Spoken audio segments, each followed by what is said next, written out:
Here we have Cessna 421C 1977 model that we're putting up for sale. November 421 Juliet Lima, serial number 421C0210. There's some significance there. At 200, it has different features, second circuit breaker panel, and some other things. I have a clipboard. I don't want to forget everything on here, but I want to go through the airplane. And let's start at the front. We have power hooked up so that you can see all the lights and everything in action. So let's go to the front. We're here in Auburn, California at the Auburn Airport. A little breezy today, but a beautiful day early in March. So I want to go through all the features. Total time, 784 hours, no damage history, good logbooks. Now the fuel capacity is 262 gallons because it has the 2 mains and 2 auxiliary tanks. Left engine, GTSIO 520Ls, 713 since factory reman, 0 since top overhaul with nickel cylinders. That's very important. It has nickel cylinders, top overhaul. The right engine is 788 hours, exact same engine, of course, and also has full top overhaul nickel cylinders. The other thing that's important is these twin Cessnas, turbocharged twins, have an AD for an exhaust. There's a 12-year mandatory requirement to comply to replace it. Doesn't matter if it's 1 hour flown or 1,000 hours flown. So we don't have recertified exhaust on this plane. We have brand new exhaust put on this plane a few months ago on both sides. Brand new exhaust. So that complies with the AD 2000-91-16. Both props, they're big props, big wide props.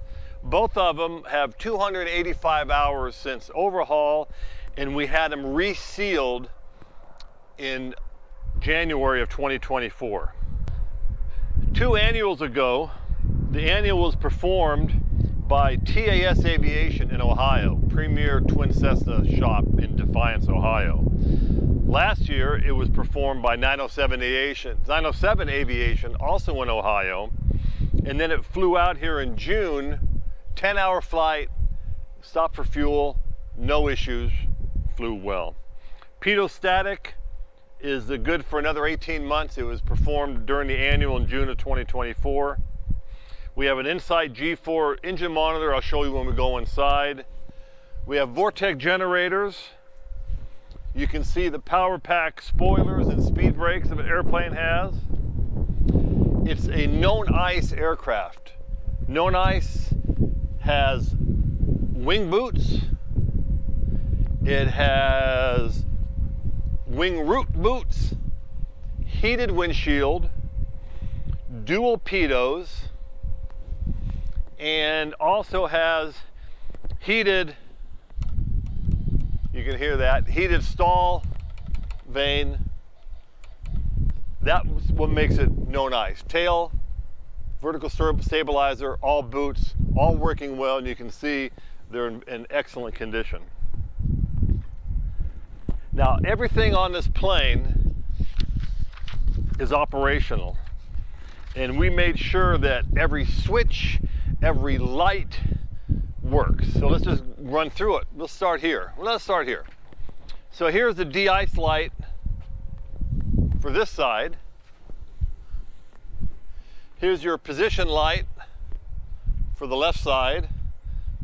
Here's your strobe. We continue to walk around here. Here's your rear position light.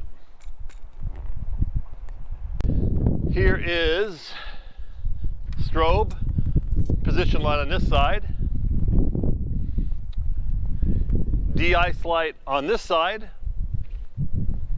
And you step back, you can see landing lights been converted to LEDs. There's the right one. Taxi light, LED. and left landing light LED. We also have, these are wheel speed covers. They're hubcaps, supposed to give you a few extra knots. Also, what goes along with the plane is a power tow electric start tug that is included with the sail. Also, if you need a hangar here at Auburn, this hangar 60 by 60 is also available for sale. All right, we're here in the cockpit of 421 Juliet Lima. Wanted to show you the avionics, starting with the G600. Here's the G600, primary flight display, multi-flight display. Typical what G600 has two different map pages. This one we choose to have the terrain turned on. Then you have your traffic. Who could that be? That's November 7954 Golf. That's doing 106 knots, and they're 1,100 feet above us. If you want to zoom in, see how much closer they are. There's a runway for Auburn's airport, and that is the traffic page. Now, if we go to weather, we have the sweeping radar. We don't want to show it on the ground because you can microwave somebody if they happen to be around. Then we go to the auxiliary page, shows all your settings you could change. Flight plan page, there's 3 different ones. There's no flight plan in there. It is showing the airplane here. This is our position. It's the map, the chart for Auburn, for the approach. Here's all the information if you wanted to review it. And you hold the clear down and hold it. It goes to here. Now on the G600, 2 features. One is it has pre-select altitude. So let's just say you take your altitude up to flight level 210. You're setting it here and it shows up here. You'll push it down and hold it and it arms. You can see it says armed. Now your pre-select, your altitude will level off and lock in and altitude hold when you get to flight level 210. Also on the GPS, so we're going to go over here to the 750 and we're just going to put in, let's just put in Sacramento Executive, which is nearby. So you go Sacramento Executive, let's say you go direct, activate. So back on the G600, it populates it over, of course. And then if you want to turn on the GPSS, you hold heading down and you can see it flips to GPSS. And then if you want to turn the GPSS off and just go to nav, then you're on nav. Of course, other features for CDI. That feature on the GPSS is either on a switch on some aircraft, but this one, because of the GAD 43E, it's built in. So let's put that back on the screen. And let's move over to the GTN 750. So it's got GTN 750 with all of the everything normal that a GTN 750 has. This one does have a satellite radio. It's a GDL69A, which allows it to have satellite radio. So you can have satellite radio and all the features that go with getting satellite Sirius XM radio. GTN 750, a ton of features. We choose not to have a remote audio panel for the transponder, or more the audio panel, because we want more data fields here to tell us where we're at. It has this GRS 77 AHARS, a GDC 74A air data computer. The second radio is a GNS 430 WAS. So this is a 430 WAS, which is certified. And I also wanted to mention that whoever buys the plane is going to get updated databases with subscriptions. But this is your normal 430 WAS. We're seeing traffic on here. We see traffic on the 750. I did mention the radar. If we go back to the 750, it's got the GWX-70 radar, It displays on both the G600 and the GTN 750. And if you go to the radar, you can't do it on the ground, but we can test it. So the mode we're going to do is test. You can hear it fire up in the nose, and then you can see it works. The GWX-70 is an upgraded radar from the 68 and earlier one. So we're going to put it on standby and just hold this down and put this back. Now if you go to traffic here, we'll see traffic in the neighborhood. Here's 3493 Sierra, 140 knots, 1900 feet above us. If we pull it in, you might see some other traffic. Here's somebody at 1500 feet, 12 miles away, and another one over there. So there's traffic here.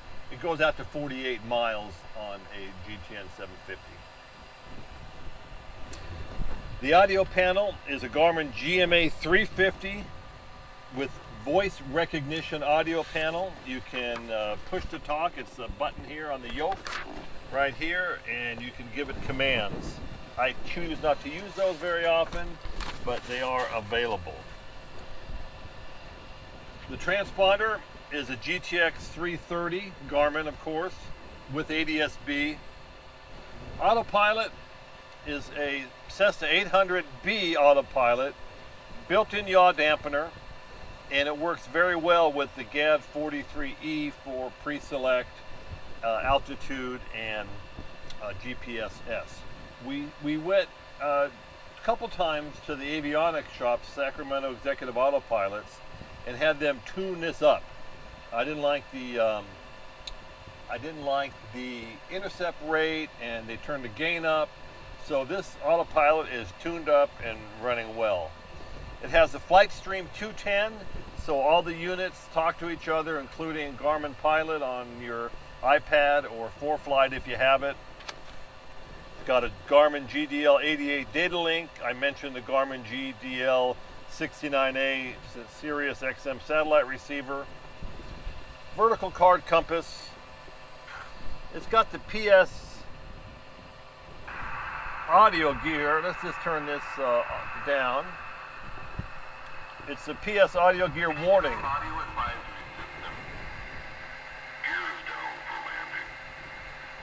Check gear. Overspeed. System test complete. So that's a nice feature that not many airplanes have. All of the lights, I'm turning them on and off, you really can't see them, but they're all LED post lights. All the lights are LED. I showed you earlier the LED taxiing and landing lights. We have ADS-B charging ports in the cabin. We also have here, it's an iPad mini running Garmin Pilot. This one also has traffic. You can tap on the traffic and see who it is. It's a touch screen. You can make it bigger or smaller. Now, since it's Garmin Pilot, it has all the features. There's your position map. We run this a lot of times on the IFR low. It's got everything else you want that's on Garmin Pilot. It also has synthetic vision. That's right. Here's your synthetic vision, and that is a really nice feature if you want different backup gauges. It's strictly VFR, but it works wonderfully, and it's good for situation awareness. We don't usually run it on the map because we have so many maps already. We like to run this one either on terrain, and this shows the Sierra Mountains that are nearby. You can't move your position, of course, but it'll show you the Sierra Mountains that are nearby. It draws that. But we like to leave it on traffic. And so you can see somebody's going overhead here, or they're probably in the pattern here at Auburn. So that's those. We have electric air conditioning. Here's the switch. You can hear it running, fans on high. the cold air. Now this is electric air conditioning because we have fuel tanks outside. If you can see on the nacelle is one tank, and then on the wing is the second. It's the same on both sides. And the beauty about the electric air conditioning is you can have, let's say you're in Phoenix in the summer, you can have the FBO put a APU unit and you can cool the plane off before you and your passengers get in. It has Rosen sun visors and 7 seats with the belted potty. I got pictures of those that you can see. 6-place intercom. We put entertainment and refreshment centers in. Cabin door snubber. It's got a, let me get my feet here out of the way. It has a rudder lock. And let's go through just some of the avionics that are also on the plane. Speed brakes we mentioned. You put them up, you can see them coming up. And we'll put them back down. They work well. Chronometer, here's your audio panel. It all works on there. The fuel transfer switches, airspeed indicator. The second GlideScope VOR indicator is connected to the GNS 430. Turn coordinator, of course. Backup attitude indicator. Backup altimeter. And here's your G4 Insight engine monitor.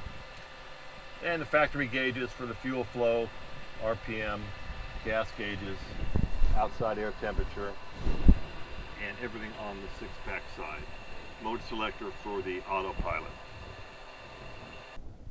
So to sum it all up, if you want to see a video of this plane in action, you just go to my videos on YouTube, Air Wagner, and search for November 421 Julia Lima, N421JL.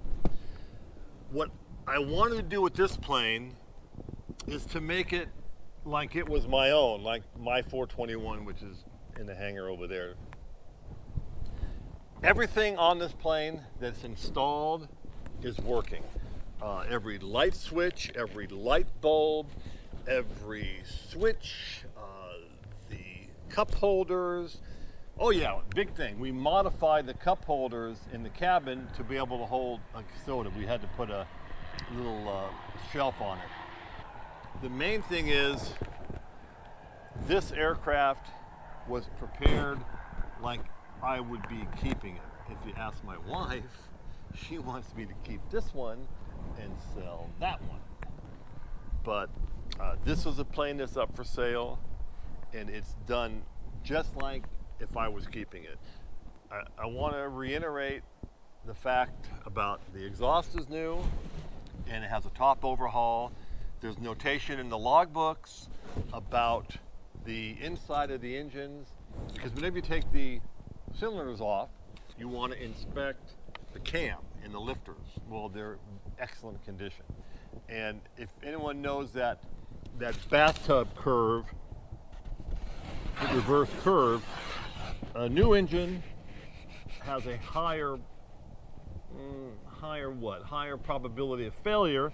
Mid-time engines, they're kind of broken in. They're doing well, so they don't. And then high-time engines, then the curve goes back up again. These are mid-time.